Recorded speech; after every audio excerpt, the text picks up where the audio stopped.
Friends, welcome back to our channel. இன்னைக்கு நம்ம சேனல்ல ஒன் பார்ட் வெஜிடபிள் குருமா அதை எப்படி செய்து பார்க்கலாம். தொட்டுக்கிறதுக்கு சப்பாத்திக்கு, அப்புறம் நம்ம தோசை கூட நல்லா இருக்கும் ஃப்ரெண்ட்ஸ். வெஜிடபிள் புலாவெல்லாம் செஞ்சோம்னா நல்லா இருக்கும். அதுக்கு நான் காய்கறி தேவையானது கட் பண்ணி வச்சுக்கேன். கேரட், பீன்ஸ், உருளைக்கிழங்கு, பட்டாணி. ஒரு மிக்ஸி ஜார்ல இஞ்சி, பூண்டு, சோம்பு, தேங்காய், உடைச்ச கடலை இதெல்லாம் போட்டு நம்ம ஒரு ஒரு ஒரு ஃபைன் டேஸ்டாகவும் இல்லாமல் கொஞ்சம் இதுவாகவும் இல்லாமல் குறைன்னு அரைச்சி எடுத்துக்கலாம். இப்போ நம்ம இது நம்ம ஒரே பாட்டிலே குக்கர்லேயே செஞ்சிடலாம். தனித்தனியாக நம்ம காய வேக வச்சு செய்யறதுக்கு டைம் எடுக்கும். அதனால டக்குன்னு செஞ்சிடலாம். சப்பாத்தி மாவு நான் பசஞ்சு வச்சுருக்கேன். பாருங்க, இது ரேஷன் கோதுமையில் அரைச்சது தான். கழுவி காய போட்டு சுத்தம் பண்ணி கழுவி காய போட்டு அரைச்ச மாவு தான். சூப்பராக வரும் ஃப்ரெண்ட்ஸ். நீங்கள் ட்ரை பண்ணி பாருங்கள். வேணும்னா சொல்லுங்கள், அதோட வீடியோ போடுறேன். சேமிங் ப்ராசஸ்க்கு இப்போ குக்கர் எடுத்துக்கலாம். ரொம்ப தேவையான அளவு எண்ணெய் ஊற்றிக்கலாம். இப்போ பிரியாணிக்கு தேவையான பட்டை ஸ்பைசஸ்லாம் எடுத்துக்கலாம். பட்டை, லவங்கம், அன்னாச்சி முக்கு, பிரிஞ்சி எல்லாம் இது எல்லாமே போட்டுக்கலாம். லவங்கம் 1, ஏலக்காய் 1, ரெண்டு பச்சை மிளகாய் போட்டுக்கிறேன். வெங்காயம், தக்காளி கட் பண்ணி வச்சுருக்கேன். வெங்காயம் வதங்கினதும் நம்ம தக்காளி சேர்த்துக்கலாம். இப்போ இந்த குருமாக்கு உங்களுக்கு இன்னும் வேணா வச்சு டேஸ்ட் வேணும்னா நல்லா சூப்பரான டேஸ்ட் வேணும்னா இதுலேயும் நீங்கள் முந்திரி பருப்பும் நம்ம அரைச்சோம் அந்த விழுது அதுலேயே முந்திரி பருப்பு சேர்த்து அரைச்சிங்கன்னா இன்னும் டேஸ்ட்டாக வரும். நான் ஆனால் இன்னைக்கு இதுவே உங்களுக்கு திக்னஸ் கொடுக்கும் ஃப்ரெண்ட்ஸ். இந்த உடச்சக்கல்ல நம்ம தேங்காய்லாம் போட்டுக்கிறதுல நல்லா திக்னஸ் கொடுக்கும். இப்போ நல்லா வெங்காயத்தை வதக்கிக்கலாம். நல்லா ஒரு பொன்னிறமாக வதங்கணும். அப்புறமா நம்ம தக்காளி போட்டுக்கலாம். பச்சை மிளகாய் நான் கீராம அப்படியே போட்டிருக்கேன். உங்களுக்கு வேணும்னா கீரி போட்டுக்கலாம். பாருங்க, நல்லா வதங்குது.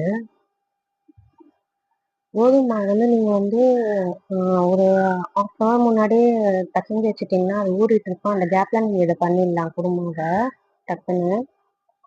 அதே மாதிரி கோதுமை மாவுக்கு நீங்க சுடு தண்ணி போட்டு பசஞ்சிங்கன்னா சப்பாத்திக்கு, பூரிக்கு தேவையில்லை ஃப்ரெண்ட்ஸ். சப்பாத்திக்கு மட்டும் ஒரு நல்லா கொதிக்கிற தண்ணி வேணாம். ஒரு மீடியமான சுட தண்ணியை நம்ம போட்டு பிசைஞ்சோம்னா நல்லா சப்பாத்தி சாஃப்டா வரும். நீங்க வேணா ட்ரை பண்ணி பாருங்க.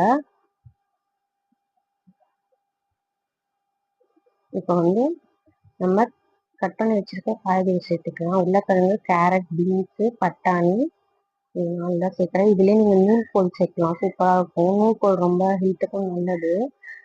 நூல்கோல் இருந்தால் நூல்கோல் சேர்க்கலாம். அப்புறம் உங்களுக்கு காலிஃப்ளவர் வேணும்னா காலிஃப்ளவர் சேர்த்துக்கலாம். காய்கறி உங்கள் விருப்பம் தான் ஃப்ரெண்ட்ஸ். நம்ம குருமாக்கு போடுற காய்கறி எது வேணாலும் சேர்த்துக்கலாம். இப்போ இதை நல்லா வதக்கிக்கலாம். இது நீங்க குருமாக்கு நீட்டு வாக்குல கட் பண்ணி போட்டாலும் நல்லா இருக்கும். நான் குட்டி குட்டியா கட் பண்ணியிருக்கேன். இப்ப இதுல தேவையான அளவுக்கு உப்பு போட்டுக்கலாம். இப்ப நான் இந்த மொத்த குருமாக்கு தேவையான அளவு உப்பு இதுலயே போட்டுறேன், கல்லுப்பா. நீங்க உங்களுக்கு எப்படி வேணுமோ உப்பு ஸ்டெப் பை ஸ்டெப் போடணும்னாலும் போட்டுக்கலாம். இது பாருங்க, உப்பு போட்டேன். இப்ப நல்லா வதக்கிட்டு இதுல மஞ்சத்தூளும் நம்ம சாம்பார் அப்படியும் போடுறேன். நீங்க வேணா ரெட் சில்லி பவுடரும் இதுவும் போட்டுக்கலாம். தனியாத்தூள், ரெட் சில்லி பவுடர் போட்டுக்கலாம். நான் வெறும் சாம்பார் மிளகாத்தூள் தான் போடுறேன். நான் இது பசங்க சாப்பிட்றதெல்லாம் குருமாக்கு காரம் கம்மியாக போட்டு செய்வேன். உங்கள் வீட்டுக்கு தகுந்த மாதிரி நீங்கள் காரம் கூட்டி குறைச்சிக்கலாம். இல்லை உங்களுக்கு ரெட் சில்லி பவுடர் வேணாலும் போட்டுக்கலாம். பாருங்க, சாம்பார் தூள் நான் 2 ஸ்பூன் போடுறேன். 2 பச்சை மிளகாவை போட்டுக்கேன் காரத்துக்கு. இப்போ நம்ம குக்கரில் விசில் விடுறதால நமக்கு பச்சை மிளகா காரம் சாறு நல்லா இறங்கிடும். அதனால நம்ம சாம்பார் தூளே போட்டுக்கலாம். இல்லைன்னா நீங்க பிளெயினா தனித்தனியா காய் மட்டும் தனியா வேக வச்சு எடுத்து செய்யற மாதிரி நார்மலா குருமா செஞ்சீங்கன்னா நீங்க அதுல ரெட் சில்லி பவுடர் போட்டா டேஸ்டா வரும். ரெட் சில்லி பவுடர் போட்டீங்கன்னா கூட தனியாத்தூள் போட்டுக்கோங்க. அப்பதான் உங்களுக்கு ரொம்ப காரத்தன்மை தெரியாது. அப்புறம் இதை நல்லா வதக்கிட்டு நம்ம இது கூடயே மஞ்சத்தூள் போட்டுக்கலாம். போட்டுட்டு இப்ப தேவையான அளவு தண்ணி ஊற்றிக்கலாம். இந்த பேஸ்ட் போட்டு அரைச்சி வச்சிருக்கோம்னா அதையும் போட்டு இதுலயே வதக்கிக்கலாம். இதுல இஞ்சி, பூண்டு, தேங்காய், உடைச்சக்கடலை, அப்புறம் கொஞ்சமா இதுலயே நீங்க வேணும்னா மிளகாத்தூள் இதுலயே போட்டு அரைச்சு கூட போடலாம். இதுலேயே கொஞ்சம் கொத்தமல்லியும் வச்சு கூட அரைச்சி போடலாம், அது ஒரு டேஸ்ட்டாக இருக்கும். நான் வந்து இன்னைக்கு இப்படி தான் பண்ணுறேன். என்னடா அதை கையில் எடுத்து போடுறாளேன்னு சொல்லாதீங்க, கை நல்லா வாஷ் பண்ணிட்டு தான் போடுறேன். அது என்னமோ எல்லாமே கையில் போட்டால் தான் கொஞ்சம் திருப்தியாக சமைச்ச மாதிரி இருக்கு ஃப்ரெண்ட்ஸ். நம்ம பாட்டிலாம் அப்போல்லாம் வந்து கையில் தானே எல்லாத்தையும் எடுத்து போட்டு சமைச்சாங்க. இப்போதான் நம்ம எல்லாம் ஸ்பூனில் எடுத்து போடுறோம் ஒரு டைம் கை கழுவணுன்ட்டு. கை சுத்தமாக இருந்தால் கை கழுவிட்டு நம்ம எல்லாத்தையுமே கையிலே போட்டு பழக்கம் பண்ணிக்கோங்க. அப்போதான் உங்களுக்கும் நாளைக்கு போக போக அளவுலாம் தெரிய ஆரம்பிக்கும். இப்போ பாருங்க நல்லா வதங்கிடுச்சு. இப்போ இந்த பச்சை ஸ்மெல் போனதும் நம்ம வந்து தண்ணி ஊற்றிக்கலாம். இந்த குருமாக்கு தேவையான அளவு தண்ணி ஊற்றிக்கலாம். நான் கொஞ்சம் நீர்க்க தான் வைப்பேன். ஏன்னா வந்து இப்போ சப்பாத்திக்குன்ற போது நீங்கள் கொஞ்சம் நீர்க்க தொட்டுன்னு சாப்பிடும்போது தான் டேஸ்ட்டாக இருக்கும். ரொம்ப கெட்டியாக இருந்தாலும் அது வந்து செட் ஆகாது சப்பாத்திக்கு. அதனால நம்ம வந்து தேவையான அளவு தண்ணி ஊற்றிட்டு, இப்போ இது வந்து கொஞ்சம் ஒரு கொதி நல்லா உப்பு வந்து ஆல்ரெடி போட்டுட்டோம்ல, அதனால நம்ம இது வந்து ஒரு கொதி வரட்டும். அதுக்கப்புறம் குக்கர் மூடி போட்டு விசில் விட்டுக்கலாம். ஒன்றும் ரொம்ப கொதிக்கணும்னு அவசியம் இல்லை.